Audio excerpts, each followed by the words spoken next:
Enquête ouverte après la découverte de glyphosate dans du miel. Après la découverte de glyphosate dans du miel, le parquet de Lyon a ouvert une enquête préliminaire pour administration de substances nuisibles, une première saluée par les apiculteurs.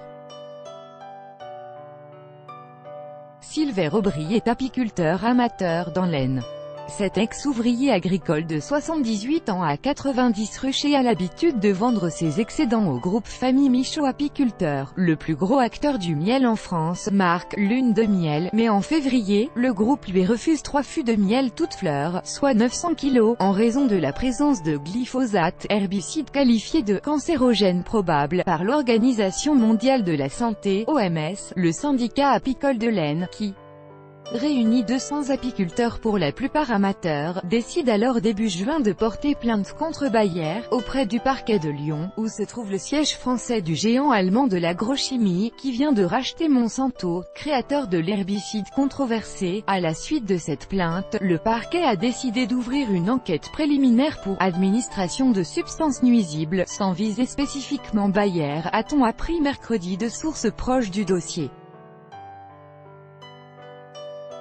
Le parquet est par ailleurs en lien avec le pôle de santé publique du tribunal de grande instance de Marseille sur ce dossier. Selon cette source, c'est une bonne chose pour moi mais aussi pour tous les autres apiculteurs qui vivent de ça. Il faut faire quelque chose, beaucoup de ruches crèvent, a réagi auprès de l'AFP Sylvain Aubry. Et si nécessaire pour l'enquête, ces 3 fûts de miel sont toujours stockés dans la grange. Je suis ravi qu'on prenne cette affaire très au sérieux et qu'on s'attaque au problème du miel en France. À ma connaissance, c'est une première, a estimé pour sa part l'avocat du syndicat apicole, Emmanuel Ludo. C'est une première, confirme l'Union nationale des apiculteurs de France, UNAF. Ça prouve que malheureusement, il y a du glyphosate partout dans la nature. On n'y échappe pas, ni les abeilles, poursuit Gilles Lagneau, président de l'UNAF et apiculteur dans le Morbihan.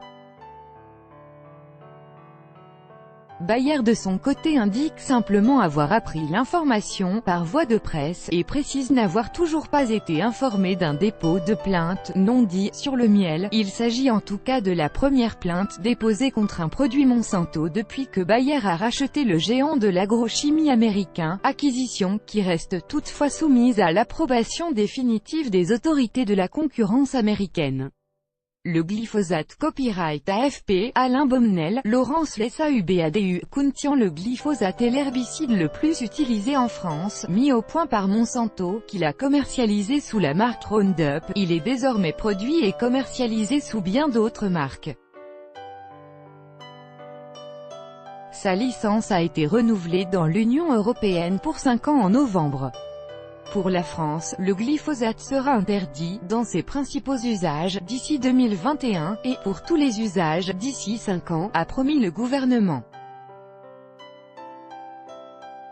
Interrogé début juin par l'AFP, Famille Michaud Apiculteurs avait indiqué que des substances exogènes dont le glyphosate étaient régulièrement détectées dans le miel.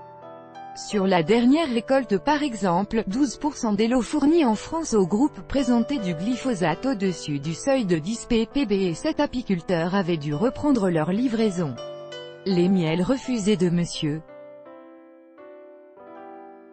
Aubry présentaient une contamination à hauteur de 16 ppb, ajoutait le groupe, un niveau toutefois inférieur au seuil maximal de 50 ppb autorisé par la réglementation européenne. Aujourd'hui il y a beaucoup de non-dits. Le miel est un cas particulier, car il est le seul produit alimentaire fait par un animal qui échappe à tout contrôle. L'abeille butine dans un rayon de 3,5 km autour de la ruche, expliquait alors Vincent Michaud, PDG du groupe.